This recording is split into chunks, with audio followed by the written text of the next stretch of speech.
নমস্কার বন্ধুরা, অর্পিতা স্পিরিচুয়াল চ্যানেলে সবাইকে স্বাগত।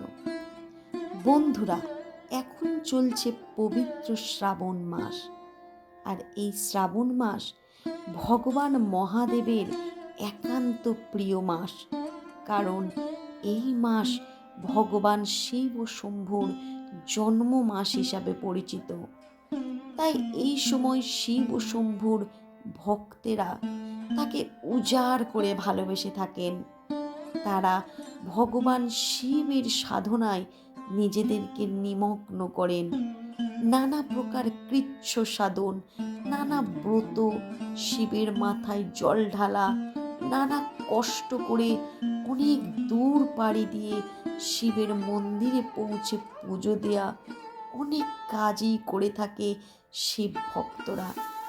কিন্তু বন্ধুরা, আপনারা কি জানেন যে আমাদের এত ভালো ভালো কাজের মধ্যে এই শ্রাবণ মাসে এমন কিছু কাজ আছে যেটা আমরা যদি করে থাকি তাহলে ভগবান শিবের আশীর্বাদের পরিবর্তে আমরা তার অভিশাপের কারণ হয়ে যেতে পারি। তাই বন্ধুরা, আজকের এই ভিডিওটিতে আমি আপনাদের বলে দেব যে এই শ্রাবণ মাসে আপনারা কোন ধরনের কাজ করবেন না এবং এমন সব কাজ থেকে বিরত থাকবেন যাতে ভগবান শিবের অভিশাপ থেকে আপনারা মুক্তি পেতে পারেন। তার পরিবর্তে ভগবান শিবের আশীর্বাদ যেন আপনাদের ওপর বর্ষিত হয়।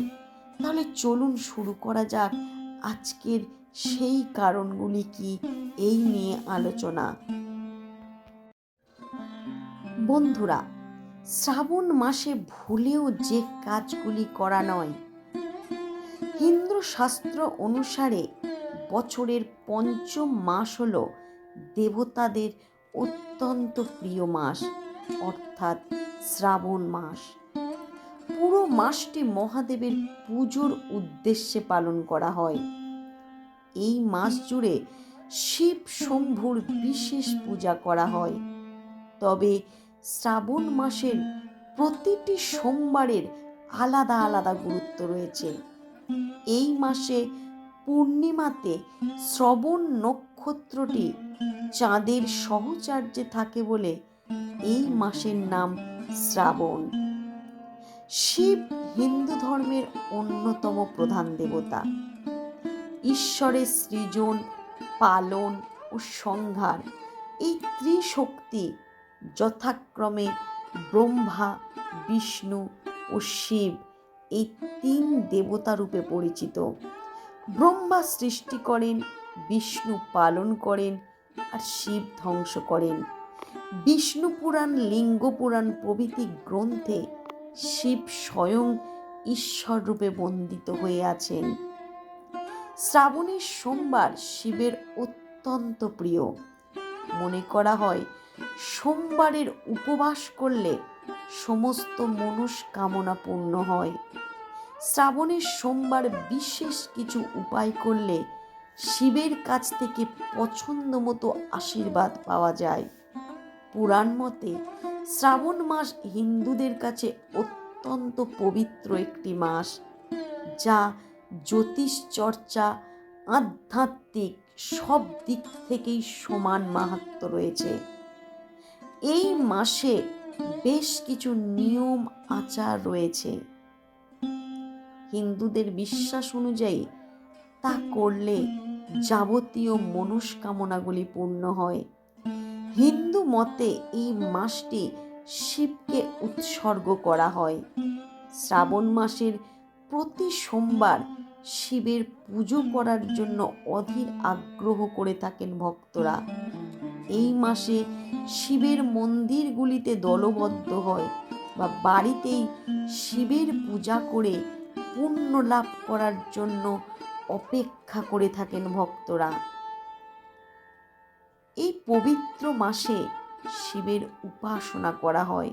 মনে করা হয় শ্রাবণ মাসে শিব পার্বতী উভয়েই মর্তে নেমে এসে পৃথিবী ভ্রমণ করেন ও ভক্তদের প্রার্থনায় সাড়া দিয়ে আশীর্বাদ করেন।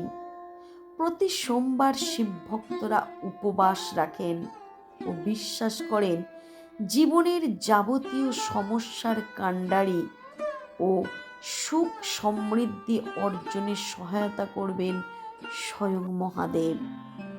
বিবাহিত জীবনের সমস্যা জেরবার ভক্তরাও সোমবার উপবাস করে শিবের পূজা করে সমাধানের আশায় অপেক্ষা করেন। সোমবারের ব্রতের নিয়ম কি? সোমবার একটি ব্রত পালন করুন। আপনি মঙ্গলবারও উপবাস করতে পারেন, তবে সোমবার তাড়াতাড়ি ঘুম থেকে উঠুন। ব্রহ্ম মুহূর্তের সময় সূর্যোদয়ের ঠিক 2 ঘন্টা আগে। তারপর স্নান করে পরিষ্কার কাপড় পরুন। পুজোর ঘরে বা নিরিবিলি জায়গায় ধ্যান করুন। এরপরে সংকল্প করুন। অটল বিশ্বাসে ভগবান শিবের পূজা করুন। আপনি যখন উপবাস করবেন তখন ব্রহ্মচর্য বজায় রাখুন। শ্রাবণ সোমবার ব্রত পালন করলে অ্যালকোহল এবং তামাকজাত পদার্থ সেবন কঠোরভাবে নিষিদ্ধ। এই দিন গম, চাল, ডাল প্রভৃতি দিয়ে তৈরি খাদ্য এড়িয়ে চলার চেষ্টা করুন। কিন্তু যারা সূর্যোদয় থেকে সূর্যাস্ত পর্যন্ত উপবাস রাখবেন তারা রাতে সম্পূর্ণ খাবার খেতে পারেন। তবুও খাদ্যশস্য এড়িয়ে চলাটা সবচেয়ে ভালো বলে মনে করা হয়। বাড়িতে বা মন্দিরে শিব পূজা এবং রুদ্রাভিষেক করুন। ভগবান শিবের কাছে মন্ত্র উচ্চারণ করুন এবং কোনো কিছু অবশ্যই দান করুন। অভিষেক করার সময় হলুদ এবং সিঁদুর কখনোই ব্যবহার করবেন না, পরিবর্তে চন্দন ব্যবহার করুন। পূজার জন্য গঙ্গা জল বা জল, বিল্বপত্র বা বেলপাতা, ধুত্রা ফুল, ফল, কাঁচা দুধ, অক্ষত, চন্দন, বিভূতি নিবেদন করুন। দেবী পার্বতী ও অবশ্যই নন্দীশ্বরকে পুজো করবেন। শ্রাবণ মাসের ব্রত কথা পড়ুন, শিবকে আরতি করে তবেই ব্রত শেষ করুন। শ্রাবণ মাসে ভুলেও আপনারা করবেন না যে কাজগুলি। শ্রাবণ মাসে যারা উপবাস রাখবেন তারা তামসিক ভোজন গ্রহণ করা থেকে বিরত থাকুন। শ্রাবণ মাসে পেঁয়াজ রসুন এড়িয়ে চলাই ভালো। এই মাসে উপবাস করার কথা চিন্তা করলে প্রতিটি সোমবারই করার চেষ্টা করুন। শ্রাবণ মাসে মাছ, মাংস খাওয়া, মদ্যপান করা কোনোভাবেই উচিত নয়। পরিবারে বহুদিন ধরে যদি আর্থিক সংকট চলতে থাকে, শ্রাবণ মাসের যে কোনো সোমবার বেদানার রস দিয়ে শিবলিঙ্গে অভিষেক করুন। এর ফলে আর্থিক অনটন থেকে মুক্তি পাবেন। আপনার পরিবারে প্রায় কেউ অসুস্থ থাকলে এই উপায়টি করে দেখতে পারেন। এক্ষেত্রে জলের মধ্যে কালো তিল মিশিয়ে প্রতিদিন শিবলিঙ্গকে অভিষেক করুন। জীবনের সমস্যার আনাগোনা লেগে থাকলে, স্বামী স্ত্রীর মধ্যে ঝগড়াঝাটি লেগে থাকলে নিজের স্ত্রীর সঙ্গে মিশে শিব ও পার্বতীর পূজা করুন এবং তারপর শিব ও পার্বতীকে পায়েসের ভোগ অর্পণ করুন। আবার স্ত্রী ও পরিবারের অন্য সদস্যদের সঙ্গে বিবাদ চলতে থাকলে পঞ্চামৃত দিয়ে শিবলিঙ্গকে অভিষেক করুন। এর প্রভাবে জীবনে আনন্দের সমাগম ঘটবে, দাম্পত্য জীবন সুখে কাটবে। তো বন্ধুরা, আপনারা আমার এই ভিডিও থেকে জানতে পারলেন যে শ্রাবণ মাসে কি কি কাজ করা উচিত আর কোনগুলি করা উচিত নয়।